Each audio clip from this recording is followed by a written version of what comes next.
मराठा भारत भूमि के वो योद्धा जिनके लिए उनका धर्म और कर्म उनकी वीरता है। मराठों के खिलाफ जाने वाला कोई है ही नहीं इस सरजमीन पर। एक है जहां पना अहमद शाह अब्दाली। आजकल भारतीय फिल्म इंडस्ट्री में पीरियड यानी कि ऐतिहासिक घटनाओं पर आधारित फिल्में बनाने का दौर चल रहा है।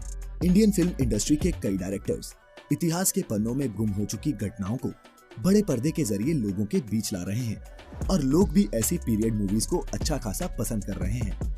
ऐसी मूवीज आने के बाद हिस्ट्री एक जनरल डिस्कशन का हिस्सा बन रही है, जो एक अच्छी चीज है।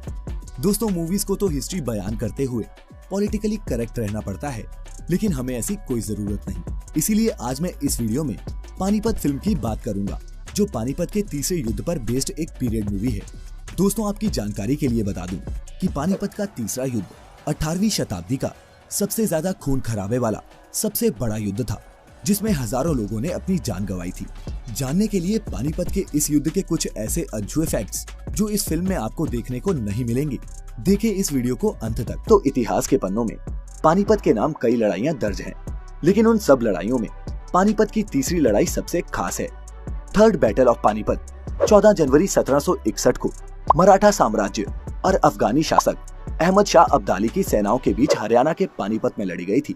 इतिहासकारों के मुताबिक इस युद्ध में दोनों तरफ के 50,000 से भी ज्यादा सैनिक मारे गए थे। इस लड़ाई में मराठा साम्राज्य की सेना का नेतृत्व सदाशिवराव बाऊ और अफगानी सेना का नेतृत्व अहमद शाह अब्दाली कर रहा था। 18वीं शताब्दी के मध्य में मुगल साम्राज्य का पतन शुरू हो गया था और उधर भारत में एक नई शक्ति मराठा साम्राज्य का उदय होने लगा था। मुगलों को कमजोर पड़ता देख मराठा उनके भूभाग पर कब्जा करते जा रहे थे। इसी दौरान अफगानी शासक नादिर शाह ने दिल्ली पर आक्रमण कर उसे पूरी तरह से तबाह कर दिया, लेकिन मराठाओं ने उसे 1757 में दिल्ली से खदेड़कर अफगानिस्तान लौटने पर विवश कर दिया। इसके बाद मराठाओं की शक्ति को बढ़ता देख पूरे उत्तर भारत के राजाओं को मराठाओं का डर सताने लगा, जिनमें अवध के नवाब सुजाउद्दौला और रोहिल्ला सरदार नजीबुद्दौला सबसे ज्यादा भयभीत थे। दिल्ली पर जीत हासिल करने के बाद मराठा सेनाओं का मनोबल 7वें आसमान पर था और इसी कड़ी में उन्होंने राजपूताना राज्यों पर भी कब्जा करना चाहा, जिससे उत्तर भारत के सारे राजपूत राजा मराठा साम्राज्य से खफा हो गए और इन सब ने मिलकर मराठा साम्राज्य को सबक सिखाने की एक योजना बनाई। इस योजना के तहत राजपूत राजाओं ने ये निर्णय लिया कि इस समय कोई अगर मराठाओं को सबक सिखा सकता है तो वह है दुरानी साम्राज्य का संस्थापक अहमद शाह दुरानी उर्फ अहमद शाह अब्दाली। मराठाओं से लड़ने के लिए सभी रियासतों ने मिलकर उसे भारत आने का पैगाम भेजा। राजपूत राजाओं का पैगाम मिलते ही अब्दाली पेशावर के रास्ते मराठा साम्राज्य के पेशवा बालाजी बाजीराव को हराकर भारत में घुस गया।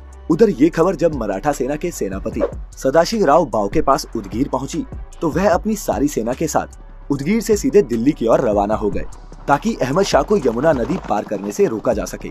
लेकिन इधर अहमद शाह अब्दाली अपनी पूरी सेना के साथ मराठाओं के आने से पहले ही दिल्ली पार कर दोआब पहुंच चुका था।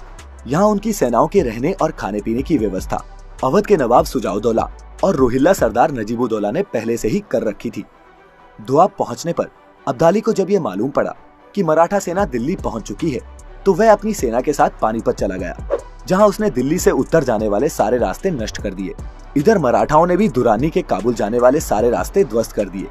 अंत में दोनों सेनाएं पानीपत पहुंची, जहां दोनों के पास युद्ध के अलावा कोई भी दूसरा विकल्प नहीं था। इस तरह मकर संक्रांति यानी 14 जनवरी 1761 के दिन दोनों सेनाओं के बीच आमने सामने की लड़ाई छिड़ गई।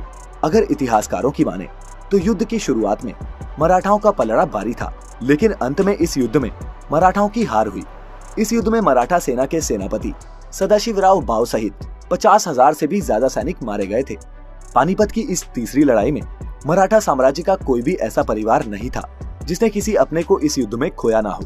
शुजाउद्दौला के दीवान काशीराज ने उस दिन के खून खराबे का बखान करते हुए लिखा है कि 40,000 मराठा बंधकों को युद्ध के अगले दिन मौत के घाट उतार दिया गया।